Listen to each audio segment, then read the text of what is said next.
마가복음 16장입니다.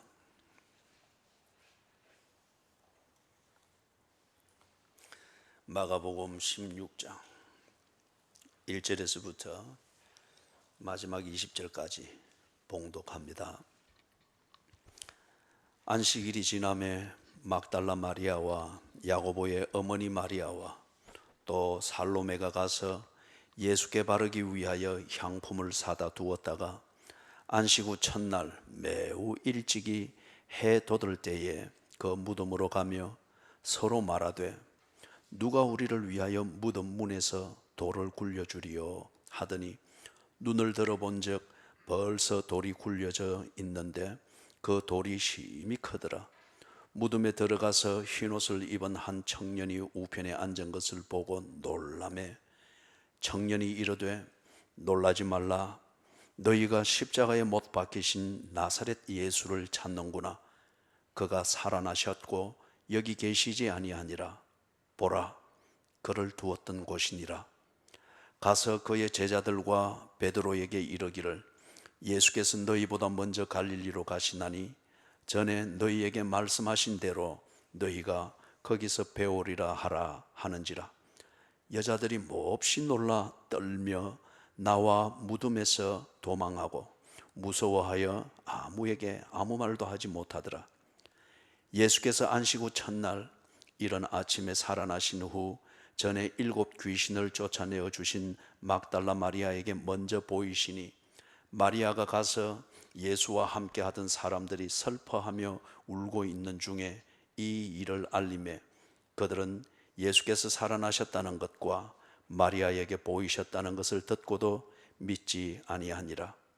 그 후에 그들 중 2 사람이 걸어서 시골로 갈 때에 예수께서 다른 모양으로 그들에게 나타나시니 2 사람이 가서 남은 제자들에게 알리었으되 역시 믿지 아니하니라.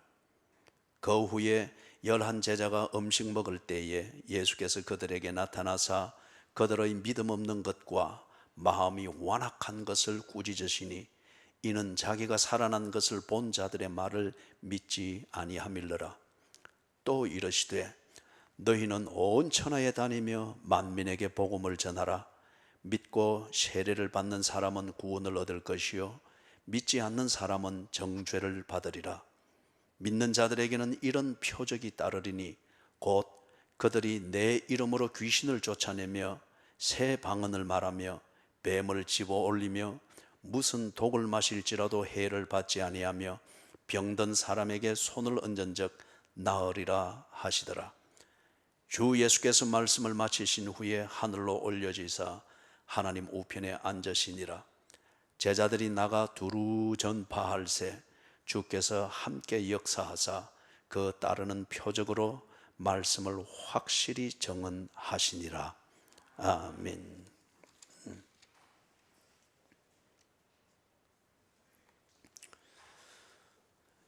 지난 주일은 마태복음 28장을 보면서 우리가 가지고 있는 종교적 고정관념, 종교는 자기 자신이 만드는 겁니다.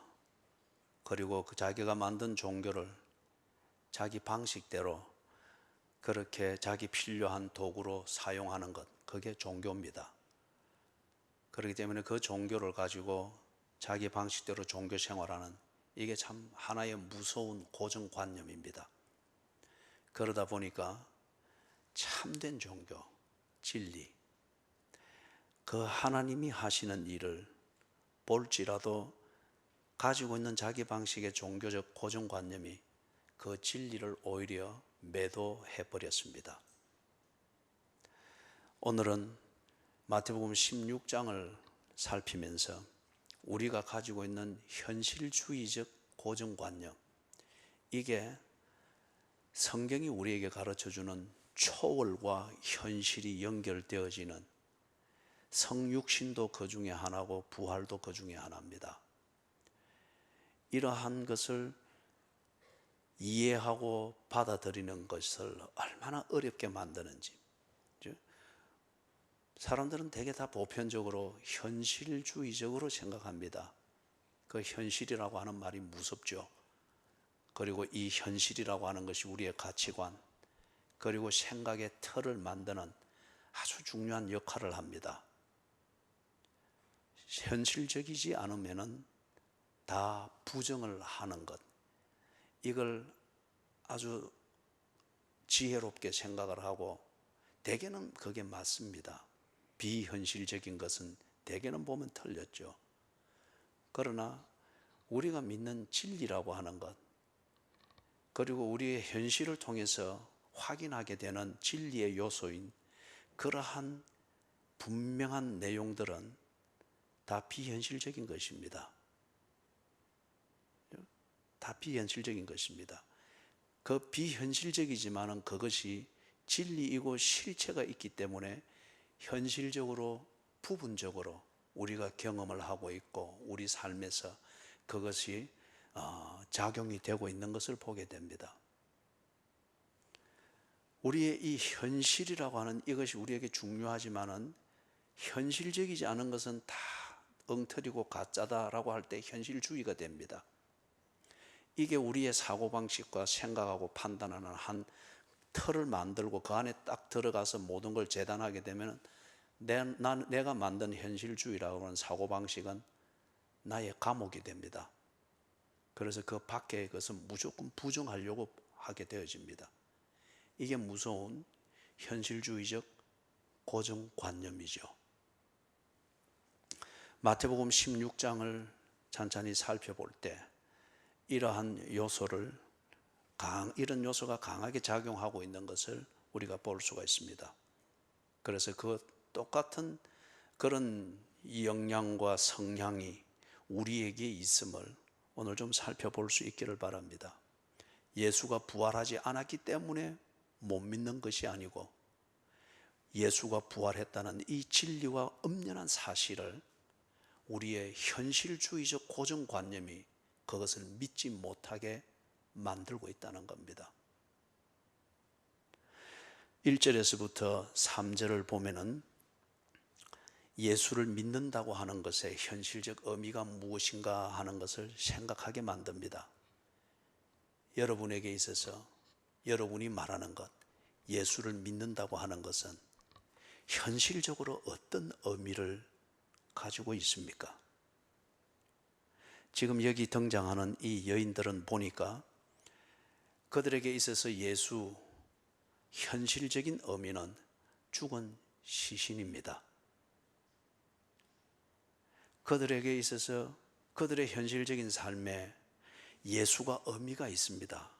그런데 예수가 의미가 있는데 어떤 내용인가 보니 가장 근본적인 것은 예수는 자기들에게서 죽은 시신입니다. 죽은 시신에 지나지 않는 예수가 그들의 현실의 삶에 어떤 의미가 있는가, 그 뒤를 좀 이래 살펴보니, 행간을 읽어보니 이렇게 정리될 수 있습니다. 그들은 예수를 존경합니다. 그리고 예수를 여전히 좋아합니다. 죽은 시신이었으나 좋아합니다. 그리고 예수님을 통해서 배우거나 예수님을 통해서 보았던 그분의 정신을 계승하고자 합니다. 죽은 시신이기 때문에 예수를 좋아하고 존중하고 그분의 정신을 계승하고자 하는 그들의 바람은 하나의 예수님을 기념하는 것입니다. 그 예수를 기리고 있는 것이죠. 이걸 두고 우리가 그리스도를 믿는 믿음이라고 말할 수 있을까요? 많은 경우에 이 여인들이 예수님에 대해서 이런 좋은 감정을 가지고 있고 그렇게 해서 그 감정 중심으로 예수와 관련되어진 현실적 삶을 지금 무덤에라도 찾아가는 이걸 하고 있는데 이걸 두고 믿음이라 말할 수 없습니다. 이런 감정을 가지고서 예수와 관련되어진 무덤에라도 찾아가는 거, 왜 무덤을 찾아갑니까? 예수가 죽은 시신이라 하는 이 근본적인 이 믿음 때문에 그런 거지 않습니까? 그렇기 때문에 그들에게 있어서 예수님의 현실적인 의미는 시신을 대하는 그 현실적인 행동, 이 범위를 벗어날 수가 없습니다. 여러분에게 있어서 현실적으로 예수는 어떤 의미입니까? 여러분이 예수를 믿는다고 하는 것은 무엇을 의미합니까? 예수님을 좋아한다, 그분을 존경한다, 그분의 정신을 계승하고자 한다, 그리고 그 감정과 좋은 마음을 가지고 현실적 생활은 내가 주도적으로 만들어가는 것일 것 같으면 그것은 믿음이 아닙니다. 4절, 5절, 6절을 보니까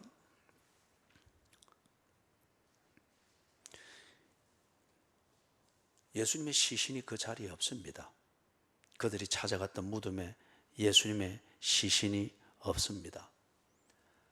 사건의 현장이죠. 우리가 마태복음에서도 보았던 것처럼 지금 마가복음에서도 똑같은 사건의 현장이 그렇게 제시되어지고 있습니다. 그런데 사건의 현장을 그들이 딱 보니까 그들이 알고 있고 믿고 있던 그 예수와 전혀 다른 내용입니다. 그들은 예수가 죽은 시신으로서 무덤에 있다고 생각을 하고 그렇게 믿고 있습니다. 그리고 그 예수에 대한 자신들의 좋은 감정, 좋은 생각들을 가지고 현실적인 삶을 만들어 갑니다. 다른 말로 해서 예수님에 관한 그들의 현실적인 삶은 사건의 현장 내지는 그 팩트, 사실이 시체다라고 믿는 여기에 근거했습니다. 그런데 가서 보니까 그 근거가 전혀 달랐습니다. 거기는 시신이 없었습니다. 그리고 거기에 한 청년이라 말하는 이는 천사입니다. 그가 증거하는 것은 그가 살아나셨다. 전혀 다른 사실을 이야기를 합니다. 다시 강조하지만은 그들이 예수와 관련되어진 현실적인 생활을 만들었던 것은 예수가 죽었다라고 하는 이 전제하에서 만들어졌습니다. 그런데 사건의 현장에 가보니까 그들의 현실적인 삶을 만드는 근거가 되는 시체가 된 예수가 없습니다. 그리고 정반대로 그가 살아나셨다. 근거가 달라졌으면 그들의 현실적인 예수와 관련된 현실적인 삶도 바뀌어야 됩니다. 지금 이 딜레마가 4절, 5절, 6절에서 그대로 눈앞에 펼쳐졌습니다. 7절에서 이 사실을 받아들일 것을 천사가 그들에게 말을 하는 거죠. 그런데 이 사실을 받아들이는 것이 쉽지 않습니다. 왜냐하면 그들은 예수에 대해서 자신들이 가지는 감정과 느낌대로 처신을 했습니다. 자기들이 이해하고 받아들이는 예수, 그것에 대한 자신들의 감정과 느낌대로 처신을 했습니다. 그런데 지금 사건 현장에서 딱 눈앞에 펼쳐지고 그것에 대해서 설명하는 천사의 말을 들으니까 사실의 내용이 전혀 다릅니다. 그는 시체가 아니고 살아나셨다고 합니다. 그리고 그분이 요구하셨다고 합니다. 갈릴리로 가서 거기서 먼저 가 있을 테니까 거기로 오면은 당신을 만난다고 합니다. 주도권이 바뀌어 버렸습니다. 예수가 시신이라 믿을 때에는 그들이 주도적으로 예수에 관한 저들의 현실의 처신과 삶을 만들었습니다. 그런데 지금 예수가 살아있고 예수가 명령한다, 이 근거를 받아들이게 될 때는 예수와 관련된 그들의 현실의 삶의 주도권은 예수께 있지 자기 자신들의 결정에 있는 것이 아니게 됐습니다. 이게 참 현실적으로 받아들이기 어려운 국면입니다. 8절에서 어떤 면에서 이 여인들에게서 딜레마와 같은 상황입니다. 눈앞에 펼쳐지는 사건 현장, 이 사건의 현장이 담고 있는 이 팩트, 사실을 부정할 수는 없습니다. 마음으로 받아들이는 이게 지금 문제지, 눈앞에 펼쳐져 있는 이 물리학적 현상, 이 팩트를 부정할 수가 없습니다. 시신이 없습니다. 그리고 그것에 대한 가장 그 현장에서 납득할 수 있는 설명은 그가 살아나셨다. 이 설명 외에 보다 더 논리적이고 납득할 수 있는 설명이 없는 것도 사실입니다. 부정할 수 없는 그 팩트가 있는 그 현장에 서 있습니다.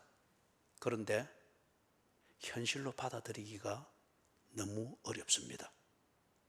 그들에게 몸에 배어 있는 고정관념이 있고 그 관념을 따라 자기의 흡족감을 가지는, 스스로 충족감을 가지는 자기 나름대로의 예수와 관련되어진 종교 생활이 있고 그것에 대해서 크게 문제가 없다고 여기고 있기 때문에, 그 현실이 있기 때문에 눈에 보이는 부정할 수 없는 이 사실에 근거해서 자신들의 현실을 부정하고 새로운 현실로 받아들이는 이 전환이 심히 어렵습니다. 자신의 종교를 버리는 게 그렇게 어렵다는 겁니다. 우리가 1절에서 3절에 보았던 것처럼 정말 그리스도인이 가져야 될 믿음, 예수를 중심으로 한 하나님과의 관계, 그리고 이 관계에서 이루어지는 인격적 교제를 만들어내는, 이게 그리스도인이 가져야 될 믿음이라고 하는 것입니다. 그런데 그것과 유사하지만은 전혀 그렇지 아니하는 것, 그리고 그것을 옳은 것이라고 여기고 있는 게 자기 종교죠. 그 종교와 종교 생활을 통해서 나름대로의 어떤 충족감을 느끼고 있다고 하면은 이 자신의 종교를 바꾸고 버리는 게 여간 쉽지 어려운 문제가 아닙니다. 지금 8절에서 그 국면에 직면한 거예요.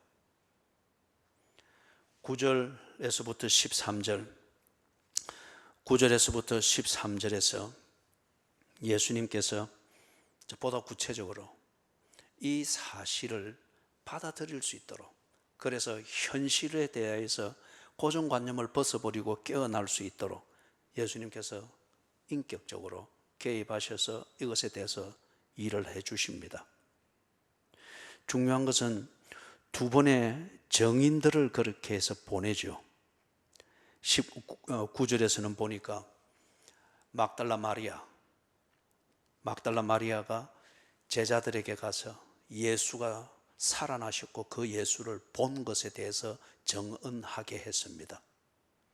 그런데 10절에 나오는 이 표현을 여러분이 염두에 두십시오. 뒤에 설명할 때에 이것을 여러분이 기억을 해야 됩니다. 마리아가 가서 예수와 함께 하던 사람들, 물론 여기에 11제자만 있는 것은 아닙니다. 예수를 좋아하고 존경하고 지금 예수가 죽었다는 이 사실을 인정을 하면서 가슴 아파하는 예수의 사람들이 함께 있습니다. 그런데 주된 그룹은 예수님의 11제자들입니다. 이들이 어떻게 하고 있죠?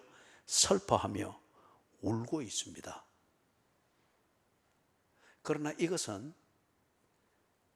궁극적으로 그리스도인이 가져야 될 믿음에서 나오는 것은 아닙니다.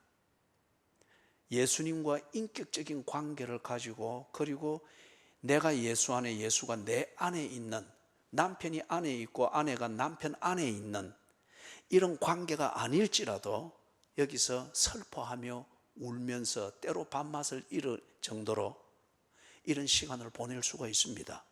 예수와 관련해서 지금 이들이 그렇게 하고 있습니다. 이걸 그냥 객관적으로 보고 내용 없이 방문객들이 보게 되었을 때에 저 사람들이 정말 예수의 사람들이다, 그렇게 자연스럽게 인정이 나올 만한 그러한 현실을 이들이 지금 만들어 가고 있습니다. 막달라 마리아 가서 정언을 했습니다. 그런데 이 사람들이 그 사실에 대한 정언은 받아들이지를 않습니다. 예수가 죽었다고 하는 거는 이 사실을 두고서는 그것을 믿으면서 슬퍼하고 울며, 그리고 다른 어떤 진로를 모색하고 일과를 추진하는 생각이 없을 정도로 그들의 현실이 예수께 꼭 매인 것 같은데, 아이러니하게도 예수가 살아나셨다, 이것을 예수님이 내게 당신들에게 증언하라고 보내셨다. 이 말은 믿지를 않습니다. 그래서 슬퍼하며 우는, 예수를 두고 슬퍼하며 우는 그들의 현실의 삶, 여기에 전혀 변화가 없습니다. 예수님이 두 번째 증인을 보냅니다. 제자 2명입니다.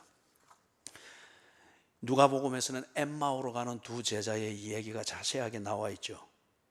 마가복음에서는 이것에 대하여서 그냥 사실만을 딱 기록을 하고 있습니다.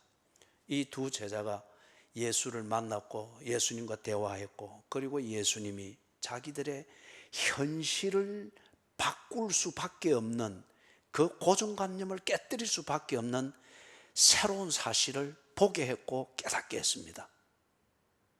그리고 그들이 부활하신 예수를 인정했습니다.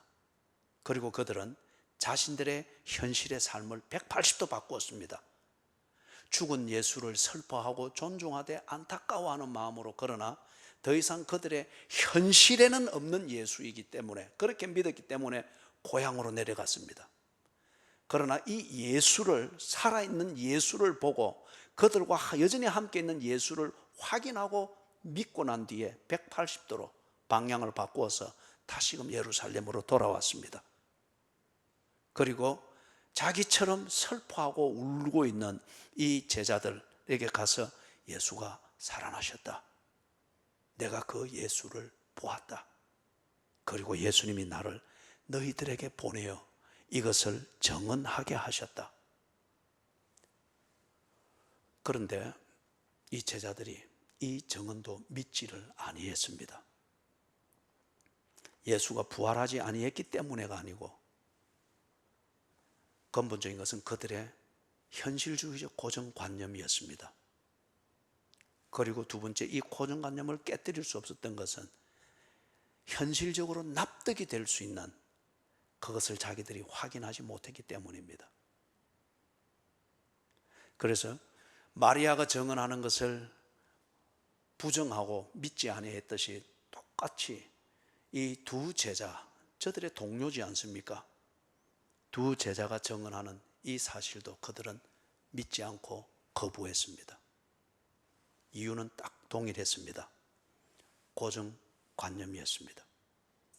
자신들의 현실주의, 현실적으로 납득이 될 수 있는 그것이 아니면은 그들은 인정할 수 없다라고 하는 이 고정관념에 갇혀 있었습니다. 14절에서 예수님께서 그들에게 나타납니다. 자, 여기서 우리가 13절에서부터 14절로 연결되어지는 여기서 볼 때 원인이 뭐였죠?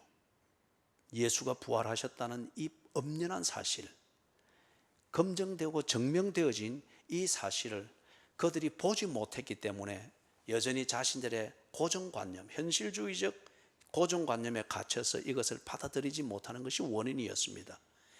이 현실주의적 고정관념을 깨뜨리고 그들이 걸어 나오려고 하면은 그들 몸에 배어있고 고정관념으로 만들고 있는 이 현실이라고 하는 것을 깨어 부술 수 있는 그런 현실이 있어야 됩니다. 그런 현실이 있어야 됩니다. 새로운 현실이죠. 그게 14절에서부터 진행이 되어지는 겁니다. 예수님께서 11 제자가 음식 먹을 때에 예수께서 그들에게 나타났습니다. 새로운 현실입니다. 그들의 현실은 무엇에 의해서 만들어졌습니까? 이전까지는 예수가 죽어서 무덤에 장사 지낸 바 되었다, 끝났습니다. 그들에게 있어서 예수라는 현실은 예수에 대한 그들의 감정입니다.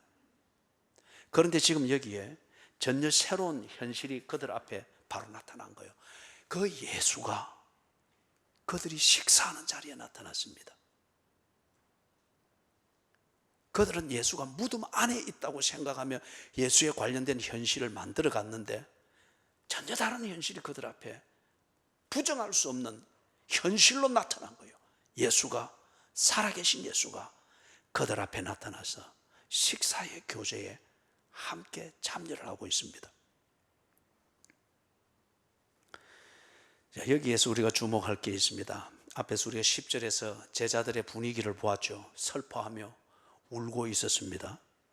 그러기에 참 예수를 믿는 믿음에서 나오는 그런 갸륵한 어리이며 여전히 예수 중심으로 그들의 현실의 삶을 만들어가는 것, 좀 어려운 표현으로 말하면 그들의 현실의 삶은 자기 자신의 감정이 주도하는 것이 아니고 예수님과의 관계, 이것이 주도하는 것이 이게 믿음입니다. 그런데 10절의 분위기를 봤을 때 꼭 그렇게 살고 있는 것처럼 여겨지는 그 모습입니다.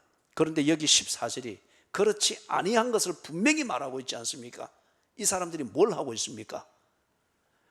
음식 먹을 때에 거기 보면은 여러분 각주 번호 1번이 적혀 있죠.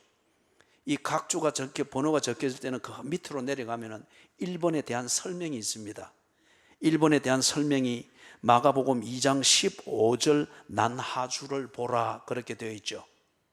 2장 15절을 보면은 거기도 1번 적혀 있는데 그 밑에 내려가면은 그들이 음식 먹는 것, 그 표현에 대해서 그게 실상 어떤 모습인가를 난하주에 설명을 해놨습니다. 기대어서 그들이 정찬을 할 때에는 음식상이 가운데 차려집니다. 이게 상다리가 붙어 있는 것이 아니고 거기에 쭉 차려져 있습니다. 그리고 그 음식 차려진 데서 사람이 앉는 데는 비스듬하게 경사가 되어 있습니다. 여기에 왼쪽으로 이렇게 반 누워서 기대는 거예요. 그런 다음에 오른손으로 계속 이 얘기가 교제를 나누면서 먹는 겁니다. 이게 기대어 누워 있다는 겁니다. 이게 유대인들의 정찬을 할 때에 가지는 모습입니다. 이들이 10절에서 말한 것처럼 울며 슬퍼하며 울고 있는 이게 정말 예수 중심으로서 예수님과의 관계 중심으로서 그들의 무엇을 해야 되며 어디에 있어야 되며 왜 그리 해야 되는가를 그렇게 판단을 하면서 처신을 하는 것 같으면 그래서 슬퍼하고 울고 있었다고 하면 지금 여기서 유대인들이 여유 있을 때에 하는 그 정찬 이것을 하면서 이렇게 식사할 수가 있겠어요? 그렇기 때문에 10절에서 말했던 그것 그리고 지금 14절에서 예수님이 나타날 때에 그들이 가지고 있는 예수에 대한 그들의 중심은 성경이 우리에게 가르치는 그리스도인의 믿음이 아닙니다. 예수에 대한 자신의 판단과 자신의 생각에 근거한 감정입니다. 본인들의 느낌입니다. 그렇기 때문에 예수와 관련된 그들의 일상생활, 즉 현실적 생활은 자기가 주도해 만들어가는 겁니다. 울고 싶을 때 울고 슬퍼할 때 슬퍼하고 그리고 깨끗이 입고 먹을 때 먹고 그죠? 이걸 좀 이해하기 위해서 우리가 우리 일상에 있는 한 사례를 볼 수가 있죠. 조문객들이 문상을 갔을 때에 그죠? 조문객들이 문상을 갔을 때에 뭐 유교식으로 하면은 빈수 앞에서 아이고 아이고 정해진 곡을 하고 슬픔을 표하고 그리고 식사들을 하고 좀 더 친분이 있고 하면은 밤을 같이 새면서 그리 하는데 그들이 문상을 하는 때로부터 해서 식사를 하고 그 다음에 좀 더 친분이 있으면은 뭐 화투를 치고 뭘 하고 하면서 대화도 나누고 하면서 밤을 지새는 여기에 죽은 고인의 존재는 없습니다. 고인에 대한 그들의 믿음은 고인은 죽고 이미 끝났다는 거죠.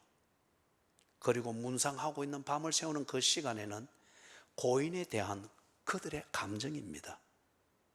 그리고 그 감정을 가지고서 먹고 싶을 때는 감정 한쪽으로 미뤄두고 또 화투 치면서 뭐 조금 잠을 깨기 위해서 그런 놀이를 할 때는 또 재밌어야 되니까 그것도 놔두고 술이 취하면은 당연히 고인의 존재는 자기들의 현실이 없습니다. 조문객들이 고인과의 그 관계를 추억하고 그것을 존중하고 한편 그것에 대해서 기리고 그리하면서 자기의 감정이 있습니다. 그것을 달래보면서 어떻게 해보기 위해서 조문을 합니다. 귀한 일이죠. 그러나 조문을 하는 그들의 현실에 고인의 존재는 없습니다. 고인과의 관계, 이게 더 이상 그들이 조문을 하면서 밤을 지새는 그 현실적 생활에 더 이상 중심이 되지 않습니다. 지금 이 제자들이 슬퍼하며 울기도 하고, 그리고 지금 14절에서는 정신을 차려서 정찬을 하면서 일상의 현실을 생활을 합니다. 그런데 여기에 예수님과의 관계가 중심은 되어 있지 않습니다. 그것은 믿음이 아니고 예수에 대한 그들의 주관적 감정입니다. 그렇기 때문에 그들의 현실은 자기 자신의 감정이 주도하고 있습니다. 예수님이 나타나셔서 그 자리에서 그들을 꾸짖습니다. 밥 먹을 때는 개도 안 건드린다는데 예수님은 건드려야 될 거 가차없이 건드렸습니다. 꾸짖었습니다. 꾸짖는데 두 가지 이유 때문에 꾸짖었습니다. 믿음이 없는 것과 마음이 완악한 것에 대해서 꾸짖었습니다. 보세요, 이들이 예수에 대한 자기 주관적 감정은 있지만은 믿음은 없지 않습니까? 예수님은 절대 예수에 대해서 주관적인 감정을 가지고 슬퍼해주고 울어주고 거기에 있어서 그걸 두고서 조문 와서 뭐 해주고 그것 두고 예수님이 감동하시는 분이 아닙니다. 꾸짖었습니다. 믿음이 없는 것과 마음이 완악한 것. 자, 이 부분에 대해서 우리가 좀 구체적으로 좀 살펴보십시다. 앞에서 1절, 2절, 3절에서 보았던 것처럼 이 제자들 역시 예수님을 존경하고, 그리고 예수님을 좋아하고, 예수님을 기념하고, 그리고 예수의 정신을 계승하고자 하는 이 마음이 지금으로서는 뚜렷합니다. 뚜렷합니다. 자, 그런데 14절에서 보는 것처럼 그들의 현실적인 생활을 이끌어가는 것과는 이것이 중심의 역할을 하지 않고 있습니다. 자신들의 현실의 생활을 끌어가는 것은 자기들의 믿음대로 하는 것이고, 반면에 예수에 대한 감정은 그것에 여유 있을 때에 자기가 주도적으로 하는 겁니다. 가령 예를 들면 앞에서 예를 들었던 대로 조문객이 조문을 갈 때에 자기 일상을 다 뒤집어 놓고 가지는 않습니다. 보편적으로 직장인 같으면 직장 생활 다 하고, 그런 다음에 다 마쳤을 때에 그리고 남는 여유 시간을 가지고서 조문을 갑니다. 그리고 자기의 감정이 허락하는 한, 또는 건강이 허락하는 한, 급한 연락이 없는 한 거기서 시간을 보내면서 그 감정과 고인과 지냈던 그 추억 중심으로 연관된 자들과 담화를 나누면서 그 추억을 함께 나눕니다. 자기의 현실의 생활을 주도하고 만들어가는 그것과는 관계가 없습니다. 이 제자들이 예수를 존경하고 좋아하고 기념하고 기리고 그분의 정신을 계승하고자 하는 마음은 간절합니다. 그러나 이게 그들의 현실의 삶의 중심은 아니었습니다. 이게 무슨 말이냐? 그건 믿음이 아니라는 겁니다. 믿음은 그렇게 사는 겁니다. 내가 누구를 믿는다고 하면은 그 사람은 어느 부분에 있어서 내 현실적 삶의 중심이 되고 있습니다. 그 사람과의 관계를 결코 배신하거나 모욕을 주게 되는 그런 처신과 생각을 결코 하지 않습니다. 이걸 두고 나는 그 사람을 믿는다고 그렇게 말하는 겁니다. 이 제자들이 지금 이 단계에서는 예수를 믿는 것이 아니고 예수에 대한 그들의 감정입니다. 그런데 이 제자들은 그런 자신들의 마음과 그 감정이 예수를 믿는 믿음이라고 그렇게 생각하고 있습니다. 이게 고정관념입니다. 그렇기 때문에 정작 예수가 부활하여 나타나셨음에도 불구하고 그를 믿지 못하는 거예요. 이 아이러니가 왜 현실로 만들어지느냐? 그들의 고정관념입니다. 고착화되어 버린 그들의 현실적 감각, 뭔가 현실을 인정하는 그들의 잣대, 이게 정작 예수 본인이 나타나고 예수를 본 사실 자체를 증언하는 이것을 오히려 거짓으로 여기면서 그들에게 고정되어 있는 이 현실을 결코 바꾸려고 하지 않는 이런 종교적 아집을 보여주고 있는 것을 볼 수 있습니다. 그 다음에 그렇기 때문에 그들에게 감정은 있지만 믿음은 없다는 거예요. 예수께서 이걸 지금 꾸짖고 있습니다.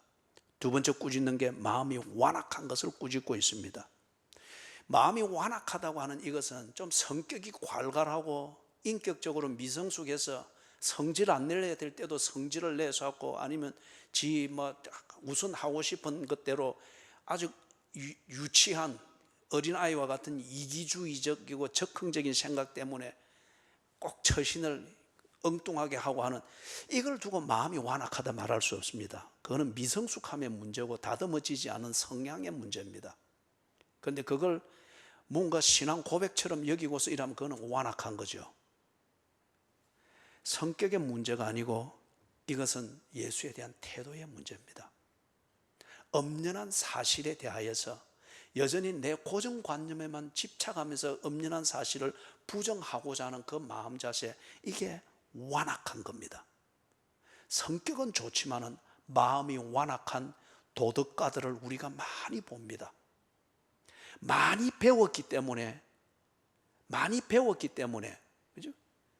논리적으로 아주 섬세하게 무장이 되어 있기 때문에 마음이 완악한 지성인들을 많이 보게 됩니다.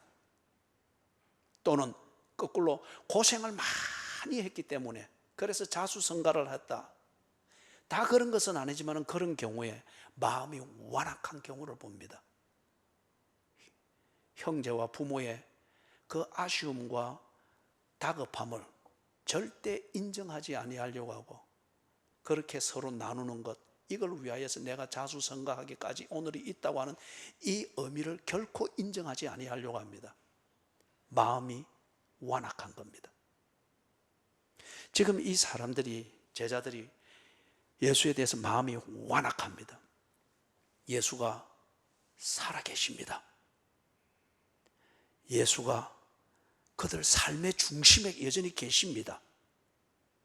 그리고 예수가 위대하십니다. 예수님이 죽기 전에 그들이 그것을 경험하면서 입이 떡 벌어졌죠. 그런데 바로 그 예수가 당신이 말씀하신 대로 살아나셔서 그들 앞에 지금 있는 거예요. 위대하다는 이 수식으로도 이 사실을 묘사하기 부족할 정도로 예수가 지금 위대하십니다. 그리고 무엇보다도 인격적으로 예수가 저들을 사랑하고 있습니다.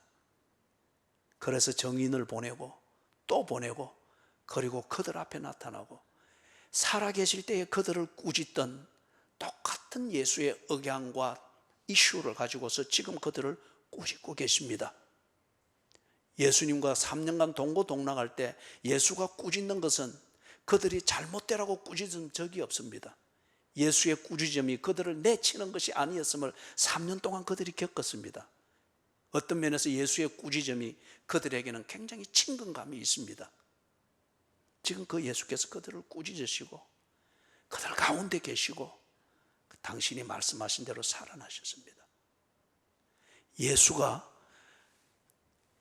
그들 앞에서 예수라는 이 팩트가 무엇인지, 이 진리가 무엇인지 그들 눈으로 지금 보게 해주고 있습니다.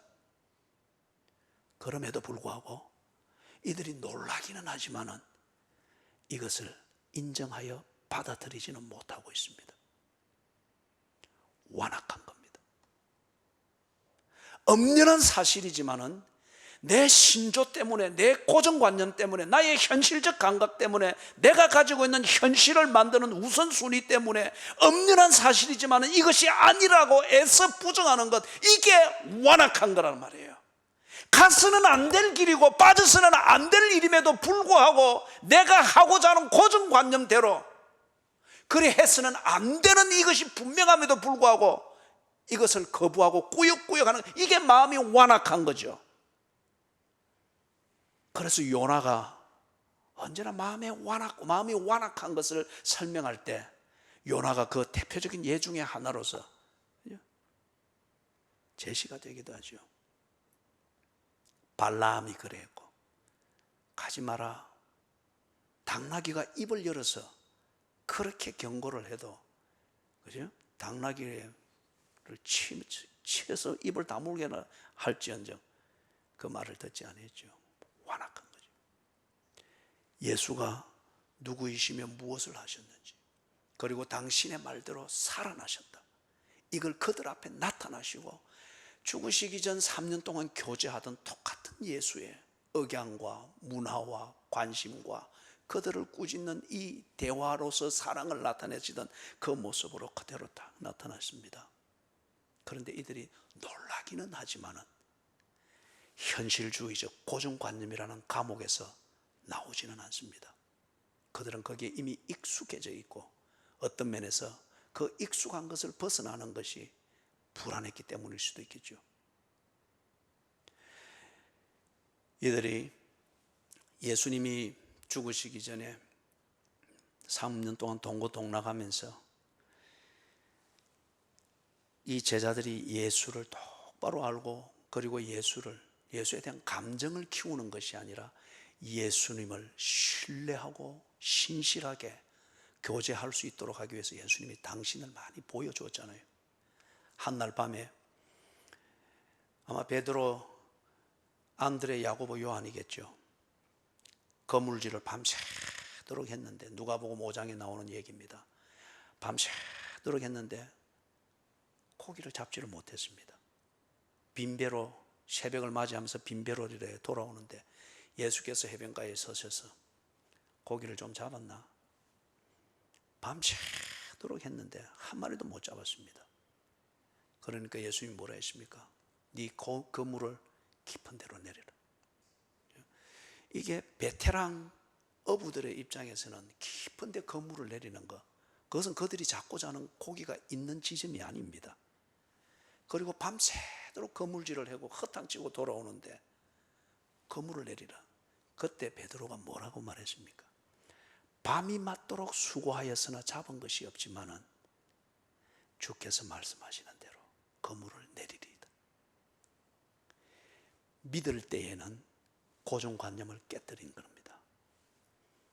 믿음에는 그 중심으로 현실적 감각을 바꿉니다. 믿음에는 믿는 것에 근거해서 내 현실을, 우선순위를 만들고 다시금 만듭니다. 밤이 맞도록 수고하였으나, 그때는 어부의 현실적 고정관념을 가지고서 거물질을 했습니다.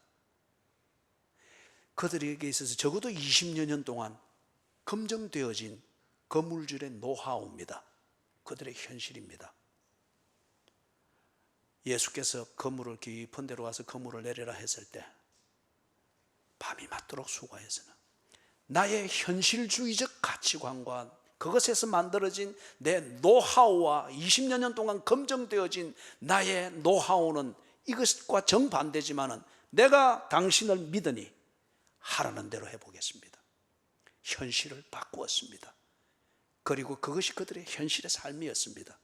그래 했을 때 고기가 그물이 찢어지도록 올라왔다고 했습니다.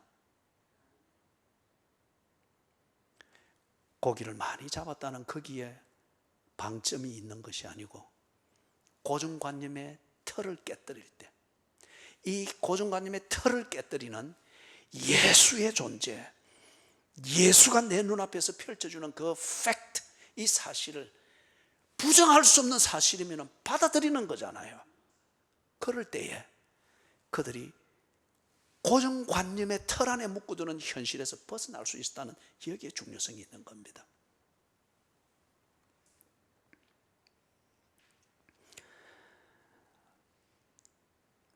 그들이 예수를 믿었을 때는 마음이 완악하지 않았습니다.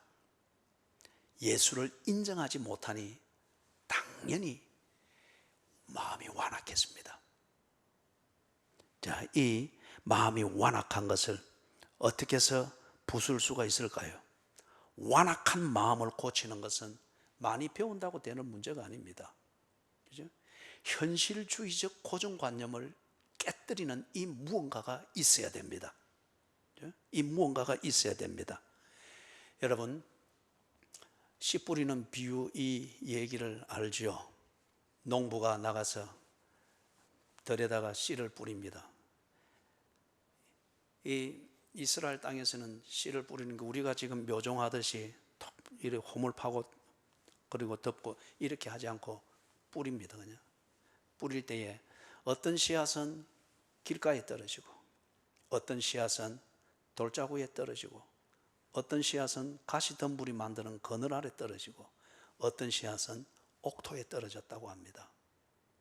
그런데 씨앗이 뿌리를 내려가지고 30배, 60배, 100배의 결실, 순리를 따라 결실을 한 것은, 한 씨앗은 옥토에 떨어진 씨앗만이라고 합니다. 왜 이 차이가 있을까요? 왜 길가에 떨어지고 돌짝에 떨어지고 가시덤불이 만든 그늘 아래 떨어진 그 씨앗들은 순리를 따라서 결실하지 못하고 그냥 씨앗 자체로 썩어 없어져 버렸을까요? 옥토에서는 왜 이 뿌리를 내려서 결실이 되었을까요? 순리대로. 차이는 하나입니다. 옥토는 성분 자체가 뭔가 기름지고 이게 아니고 옥토로 관리되어지는 거기에 있습니다. 뭘 하죠? 갈아엎습니다. 자갈들을 골라내고 거기에 있는 나무 뿌리가 있으면 파내서 없애고 할 수 있는 대로 씨앗이 뿌리를 내려서 그리고 농토에 작용을 할 수 있도록 농부가 손질을 한 겁니다. 그리고 그 흙은 그렇게 손질을 잘 받아서 관리되어진 흙입니다. 반면에 길가 땅이든지 돌짝들이 있든지 아니면은 가시덤불로 그늘이 만들어진 곳은 갈아엎은 적이 없는 땅입니다. 손질을 본 땅이 아닙니다. 있는 그대로 지가 있고 싶은 그대로 그 상태 그대로 유지해 갔습니다.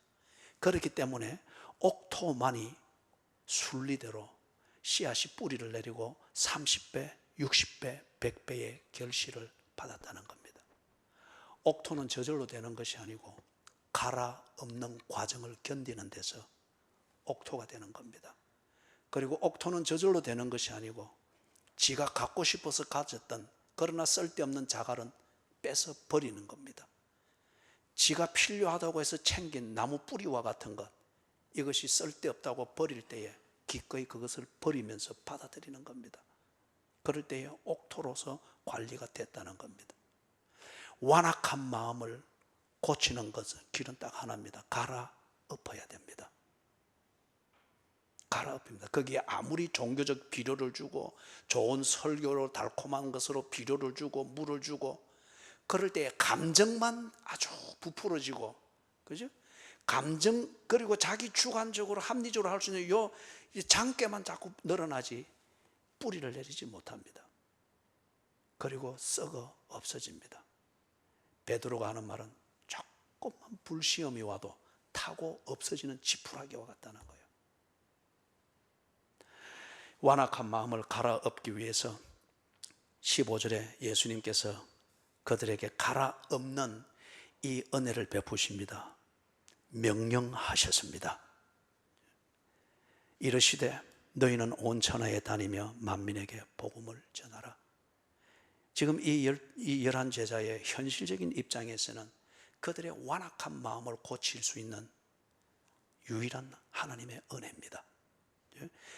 왜 이 명령을 그들이 예수 지금 그들 눈앞에서 확인되어지고 그들에게 혼돈을 일으키는 이 지진과 같은 혼돈을 일으키는 엄연한 사실로서 예수가 그들 앞에 나타나서서 똑같이 말씀하고 있고 그 사랑을 확인하게 하고 있잖아요. 이 사실을 받아들이는 것 같으면은, 그래서 정말 이제 감정이 아니라 예수를 믿는 것 같으면은 예수와의 관계 이 중심으로 그들의 현실을 다시 재정비하고자 하는 이 믿음을 가졌다고 하면 그 증거는 뭐예요? 예수의 말씀을 듣는 겁니다. 내 감정대로 무덤을 찾아가서 종교적 쇼를 하면서 내 자족감을 만드는 이게 아니라 정말 예수를 믿어서 예수와 동행하는 이것이 그리스도인의 삶인 것을 알고 그렇게 믿으면 그 첫 번째 증거가 그분의 말을 듣는 겁니다. 그리고 그 말을 존중하는 겁니다. 그죠? 우리 연세 드신 부모님들이 아주 서글픔을 느끼고 아주 그 인생 무상함을 느끼는 게 뭐예요? 자식들이 맛있는 거는 사주고 생일 되면 챙겨주는 것 같기는 한데 부모의 말을 듣지를 않습니다. 말 한마디를 하면 그대로 무시를 해버리는 거예요. 그거는 부모의 그냥 공경의 태도가 아니죠. 부모에 대한 자기 감정과 면피용을 그렇게 하는 것일 뿐이에요. 예수께서 그래서 이 분명한 시금석을 그들에게 주시는 겁니다. 명령하셨습니다. 너희들이 나를 믿느냐? 나를 믿어라. 나를 믿는 이것을 위하여서 내가 네게 명령하는 이것을 지켜보라는 거예요. 이걸 지킴으로 말미암아서 정말 내가 네 앞에 지금 나타내서 하는 이게 일루전, 환상인지 환청인지 아니면 실제인지 내가 네게 명령하는 이것 중심으로 네 현실을 다시 정비하고 현실적 삶을 만들어 봐라. 그렇게 해서 이대로 이루어지면은 오늘 내가 네게 말하는 건 네가 본 나 예수, 그는 네 감정을 네 원하는 대로 만드는 그러한 재료가 아니고 종교적 재료가 아니고 여전히 왕이시며 너의 주인이시며 너를 사랑하는 너의 구세주이시다. 그것을 확인할 수 있는 거잖아요. 그래서 예수님이 명령하신 여기에 그 속에 이 제자들이 이제 만들어가야 될 현실이 거기에 딱 주어졌습니다. 어디서 무엇을 왜 해야 하는지. 그 이전에는 그들이 어디서 무엇을 왜 해야 되는지는 예수에 대한 그들의 주관적인 감정과 느낌으로 만들었습니다. 그러니 무덤에 갔고 의심하는 자리에 있었고 그리고 예수와 상관없는 식사하는 어떤 이런 것을 했습니다. 왜? 슬픔을 달래기 위해서. 그리고 그들이 원하는 현실을 이제는 정상생활로 끌어간다는 이것을 위해서 했습니다. 그런데 예수께서 그들 앞에 나타나셔서 너희가 이 사실을 받아들이고 부활한 예수, 여전히 너희와 함께 있는 예수, 당신의 말대로 너희들의 구원을 완성하신 이 부활하신 예수를 너희들이 믿고 너희들이 받아들이는 것 같으면 이제는 그 예수와 동행하며 예수의 명령을 지키며 그리스도인의 믿음을 따라 사는 그 자리, 어디서, 그것을 위하여서 무엇을, 그 목적을 위하여 왜? 이 현실이 달라져야 된다는 거예요. 17절 18절에서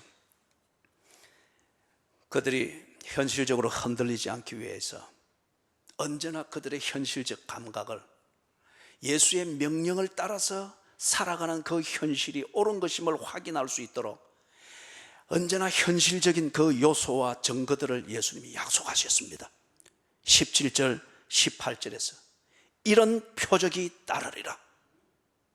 이런 표적이 너희들이 예수와의 관계 중심으로 예수의 말을 존중하는 그 중심으로 현실을 만들어갈 때에 예수가 옳고 예수가 한 말이 실제일 것 같으면 오늘 내가 네게 약속하는 이 표적이 네 현실에서 나타나게 될 것이다.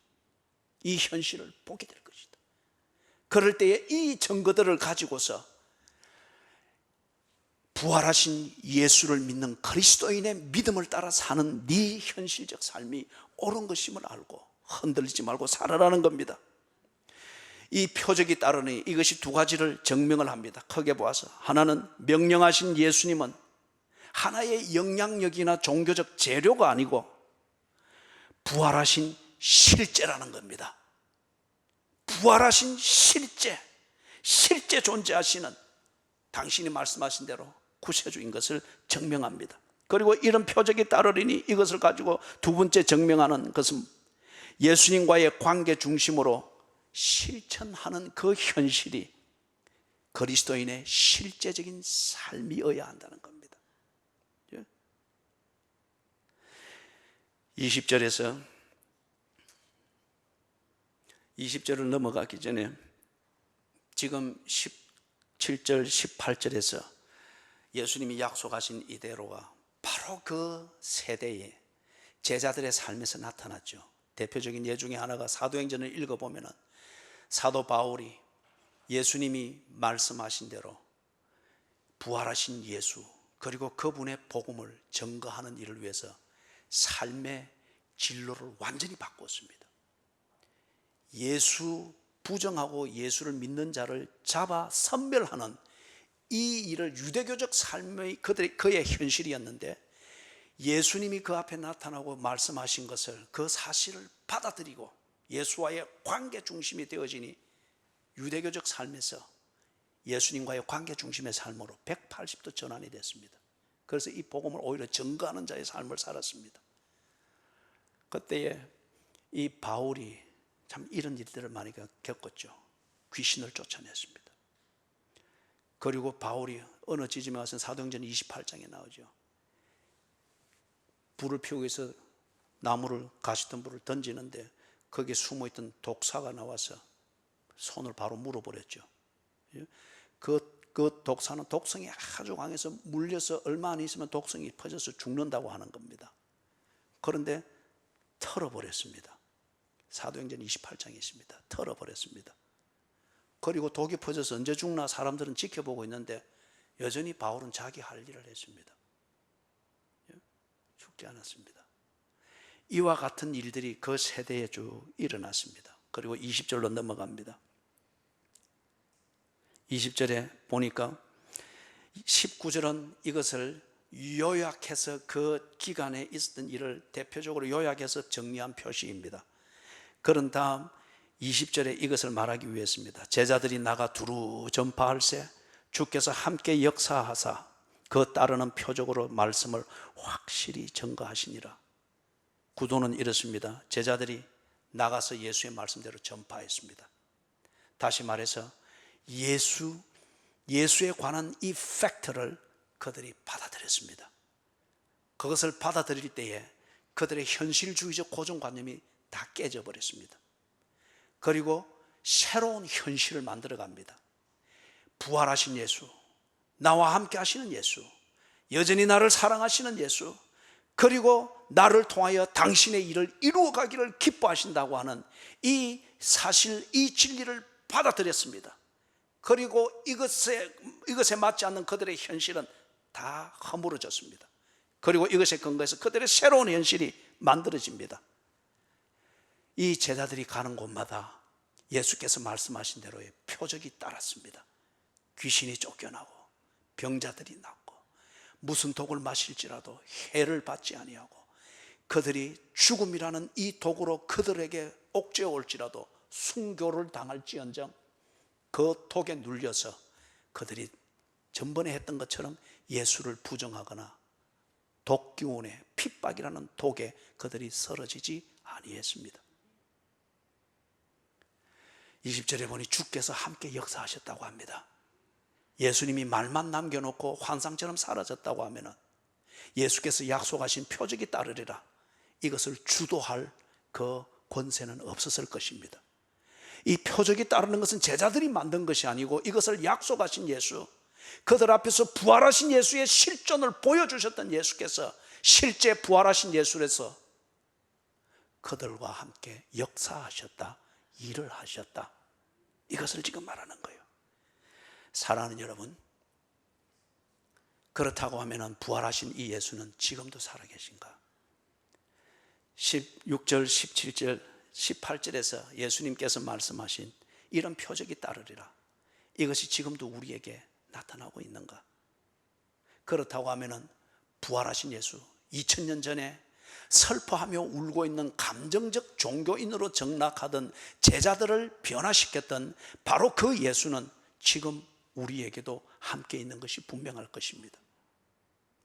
우리는 지금 그 모든 것을 기록하고 있는 성경을 통하여서 부활하신 예수에 대한 증언을 듣고 있으며 부활의 현장에 대하여서 우리가 보고 있으며 그 현장이 드러내었던 사실, 팩트를 마주하고 있습니다. 2000년 동안 이것이 그냥 있다가 2000년 뒤에 지금 우리에게 쑥 나타난 것이 아니고 이 사건이 있은 이래로 이것은 계속 2000년 동안, 그래서 오늘 우리에게 이렇게까지 정언되고 있고 증거되고 있습니다.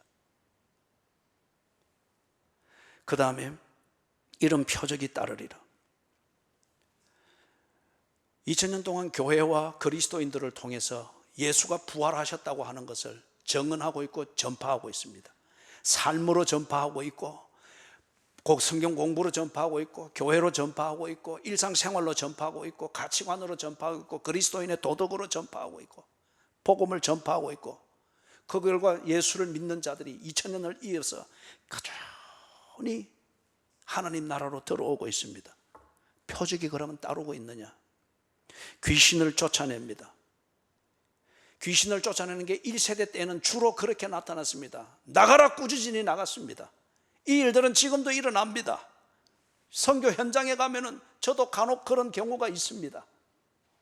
그러나 대개의 경우는 지금은 문명화되어 있습니다. 그렇기 때문에 지금 우리는 원색적으로 귀신이 눈앞에 왔다 갔다 하는 이런 원색적이고 유치한 이런 단계고 우리한테는 크게 문제가 안 됩니다. 귀신의 사고방식입니다. 귀신의 영향력입니다. 이것을 복음서에서는 이 세상의 임금이라고 했지 않습니까?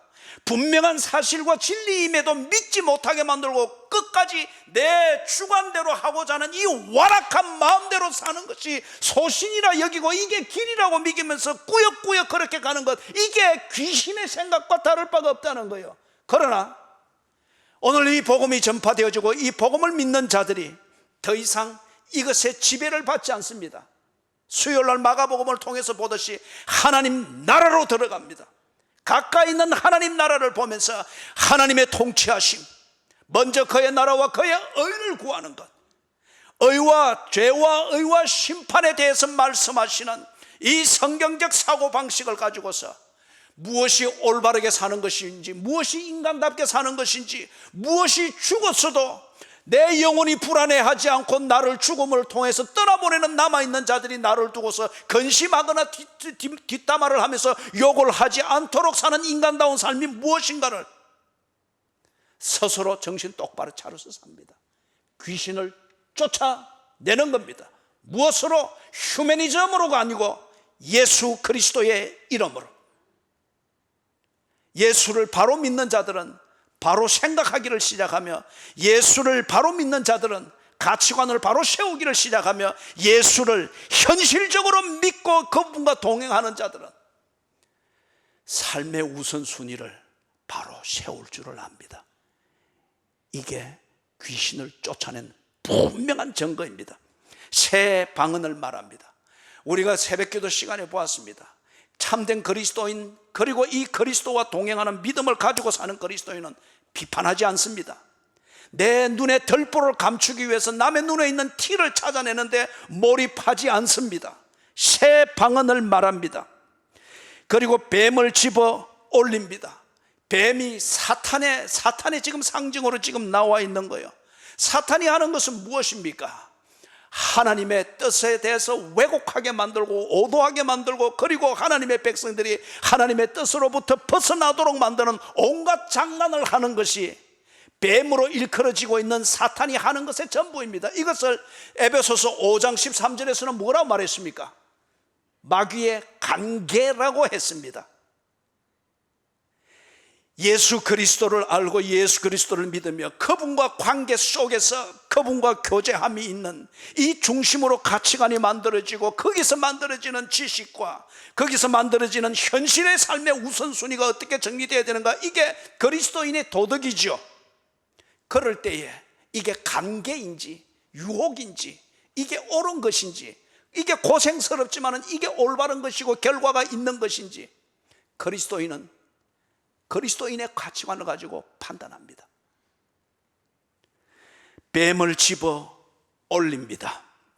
무슨 독을 마실지라도 핍박이 있습니다. 반대가 있습니다. 억압함이 있습니다. 그리고 때로는 교제 생활 가운데서 예수를 믿기 때문에 예수를 믿지 않는 자들이 다수이며 세력을 가지고 있는 듯 보이는 이 표피적인 상황 속에서 예수를 믿는다고 하는 이유로 여러분은 독을 마시는 것과 같은 핍박을 들으며 모함을 들으며 멸시를 받습니다. 그리고 영혼 깊이 잠 못 이룰 정도로 상처를 입습니다. 꼭 독극물이 번지는 것처럼. 그러나 힘들지만은 예수 그리스도를 믿는 그리스도인들이 더 이상 그것 때문에 낭망하거나 좌절하거나 포기하거나 돌아서지 않습니다. 독이 퍼지는 것과 같은 어려움은 있으나 견뎌냅니다. 그렇기 때문에 예수께서 기도하라고 가르쳐 주신 대로 시험에 들게 하지 마옵시며 다만 악에서 구하여 주옵소서. 그리고 세대반이 예수님을 본받아서 했던 기도처럼, 주여, 저들은 자기들이 하는 일을 알지 못하오니 저들의 죄를 사하여 주옵소서.